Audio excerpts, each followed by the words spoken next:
الا خبردار، حرف تنبیہ کیا، خبردار، ہاں الرٹ کر دیا اللہ رب العالمین نے. کیا؟ بے شک اللہ کے ولیوں کو نہ کوئی خوف ہے اور نہ کوئی غم. خوف سے، غم سے رب العالمین نے ان کو کس طرح ستھرا کیا. کیا فرمایا؟ الذین آمنوا وکانوا یتقون، جو ایمان لائے اور پرہیزگاری کریں. دو چیزیں ہیں یہاں پر، دو چیزیں. یہ کرائٹیریا بیان کیا گیا یہاں پر ولایت کا. ہاں آج ایسا لگتا ہے کہ ولایت شاید کوئی چنے کی دکان میں بٹتی ہے. ہاں اس معاشرے میں ایسے لوگ ولیوں کا تقدس پامال کرنے کے لیے، ان کی حیثیت کو کم کرنے کے لیے ہر دوسرے شخص کو اللہ کے ولی، اللہ کے ولی. ولایت کا معیار قرآن نے بیان کیا ہے. پہلے اس ولایت کے معیار کو دیکھو، پھر آپ جو ہے کسی کو یہ خطاب دو تو سمجھ میں بھی آتا ہے. تو ہر شخص اگر ولایت کا اس طور پر تاج پہننے لگے یا ہم پہناتے رہیں اپنے طریقے سے، ہاں قرآن و حدیث کے اگینسٹ جا کر، تو پھر مسائل بڑھ جائیں گے. کیا فرمایا؟ فرمایا الذین آمنوا. ولی کون ہے؟ پہلی شرط ایمان.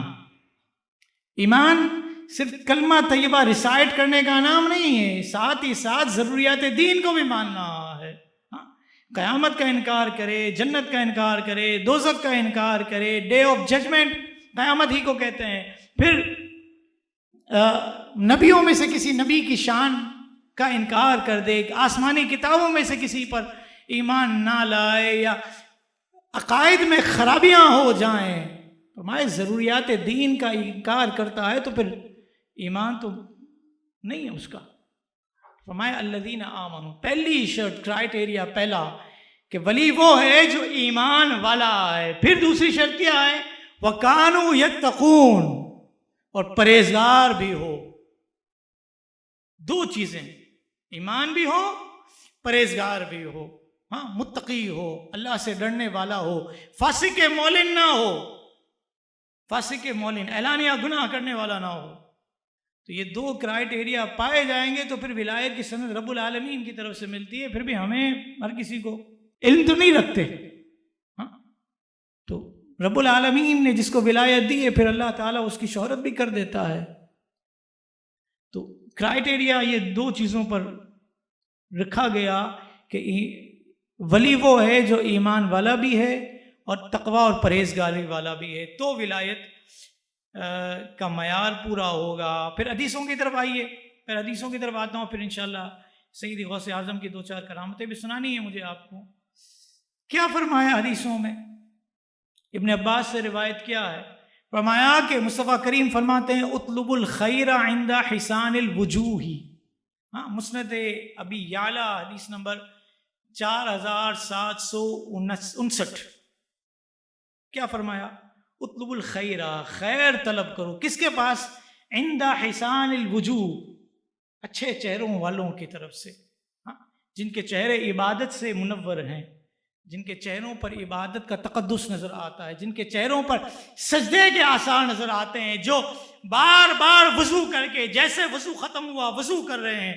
فرمایا کہ یہ چہروں کی خوبصورتی عبادت کے ساتھ ہو تو فرمایا کہ ان لوگوں سے خیر طلب کرو، یہ تمہیں خیر عطا فرمائیں گے، یہ تمہیں بھلائی دیں گے، یہ تم پر احسان فرمائیں گے، یہ تمہاری حاجتیں پوری کریں گے. ہاں تو یہاں تو یہ بھی ایک مسئلہ پڑ گیا کہ حاجت پوری کر سکتے ہی نہیں کر سکتے، جا سکتے نہیں جا سکتے. میں نے کہا میں حدیث سنا دوں آپ کو. معجم الکبیر للطبرانی کی حدیث پاک ہے، حدیث نمبر 13334. میں ریفرنس بھی ساتھ ساتھ کوٹ کر رہا ہوں تاکہ کسی کو پریشانی ہو جائے، دشواری ہو جائے تو دیکھ لے، نہیں سمجھ میں آتی تو پھر میرے پاس آ جائے، انشاءاللہ میں دکھا دوں گا. مزید لکھی تو ہوئی ہے یہاں پر. فما ان للہ عز وجل خلقا خلقهم لحوائج الناس یفرغ الناس الیہم فی حوائجہم اولئک الآمنون من عذاب اللہ. فرمایا کہ اللہ کے کچھ بندے ہیں کہ اللہ نے انہیں حاجت روائی خلق کے لیے خاص کیا ہے. جاؤ داتا صاحب کے پاس، یہ خاص ہے حاجت کرنے کے لیے، ہاں تمہاری حاجتیں پوری کریں گے. جاؤ سیدی غوث اعظم کا دامن پکڑو، جاؤ اعلیٰ حضرت کا دامن پکڑو. اللہ تعالیٰ نے کچھ لوگوں کو خاص کیا ہے عام لوگوں کی حاجتیں پوری کرنے کے لیے. پھر کیا فرمایا؟ فرمایا لوگ گھبراتے ہوئے اپنی حاجتیں ان کے پاس لاتے ہیں، یہ بندے عذاب الہی سے امان میں ہیں، اللہ کے عذاب سے امان میں ہیں. دوسروں کو جو اتنا نواز رہا ہے تو پھر اس پر کرم کتنا ہوگا؟ ہاں، دوسروں کو اتنا نواز رہا ہے اس پر رب کا کتنا کرم ہوگا. اور پھر رب العالمین نے کیا مقام رکھا؟ حدیث پاک ہے، فرمایا کہ معجم الکبیر للطبرانی ہی کی حدیث نمبر 290 ہے. کیا فرمایا؟ فرمایا کہ جب تم میں سے کوئی شخص کسی چیز کو گم کر دے، کوئی چیز گم ہو گئی، کھو گئی، کیا کرنا چاہیے؟ فرمایا یا اسے مدد کی حاجت ہو اور وہ ایسی جگہ ہو جہاں پر کوئی ہمدم نہیں، کوئی یاور نہیں، کوئی خیر خواہ نہیں، کوئی مدد کرنے والا نظر نہیں آ رہا، کوئی نظر نہیں آ رہا، بے سر و سامانی کا عالم ہے، تنہا وہ سفر کر رہا ہے، کھو گئی ہے ذات راہ میں سے کوئی قیمتی چیز. ہاں، یہی سمجھ لیجئے کہ پاسپورٹ کھو گیا کسی کا، ہاں، پردیس میں ہے، پاسپورٹ کھو گیا، کیا کیفیت بنتی ہے؟ ذرا غور کریں. کسی کے ساتھ اگر یہ ہوا ہو تو وہ اندازہ کر سکتا ہے کہ کیا حالت ہوتی ہے. ہاں، پیسوں کا بیگ کھو گیا ہو حج کے ایام میں، ہاں، اور خالی ہو گیا ہو، بقیہ دن 12-15 رہتے ہوں، کیا دشواری ہوتی ہے، کیسی پریشانی آتی ہے. فرمایا کہ جب تم میں سے کسی شخص کی کوئی چیز گم ہو جائے یا اسے کوئی مدد کی حاجت ہو اور وہ ایسی جگہ ہے جہاں پر اس کا کوئی ہمدم نہیں، تو اسے چاہیے یوں پکارے، یا عباد اللہ اغیثونی، یا عباد اللہ اغیثونی، یا عباد اللہ اغیثونی فإن للہ عبادا لا نراہم وقد جرب ذالک. فرمایا کہ اے اللہ کے بندے میری مدد کرو، اے اللہ کے بندوں میری مدد کرو. اور اگرچہ اس کو کوئی دکھائی نہیں دے رہا، لیکن فرمایا وقد جرب ذالک، اللہ رب العالمین اس کو اس مدد سے ہمکنار کرے گا، اس کی پریشانی دور ہوگی اور وہ اس مصیبت سے نجات پا جائے گا. کتنی برکتیں ہیں، کتنی برکتیں ہیں. پھر فرمایا کہ جب جنگل میں کوئی جانور چھوٹ جائے تو یوں ندا کرے، اے اللہ کے بندوں روک دو، اے اللہ کے بندوں روک دو. زمین پر اللہ کے کچھ بندے حاضر رہتے ہیں، وہ اس جانور کو روک دیں گے، تم پر وہ جانور نہیں آئے گا. تمہارا عقیدہ مضبوط ہونا چاہیے، تمہیں یہ حدیثیں یاد ہونی چاہیے.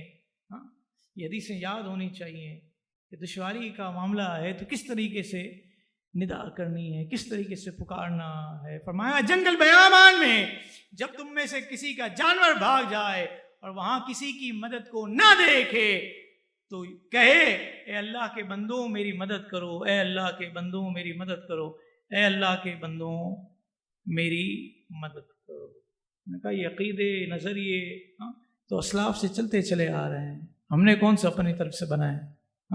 ہم جو داتا صاحب کے پاس کھڑے ہو کر دعا کر رہے ہیں، یہ ہم عالم شاہ پہ پہنچ جائیں یا ہم عبداللہ شاہ غازی پہنچ جائیں تو ہم نے کون سا نیا عقیدہ گھڑ لیا ہے؟ ہم تو اسی عقیدے پر، اسی نظریے پر ہیں جو ہمیں قرآن نے دیا، جو ہمیں حدیث نے دیا.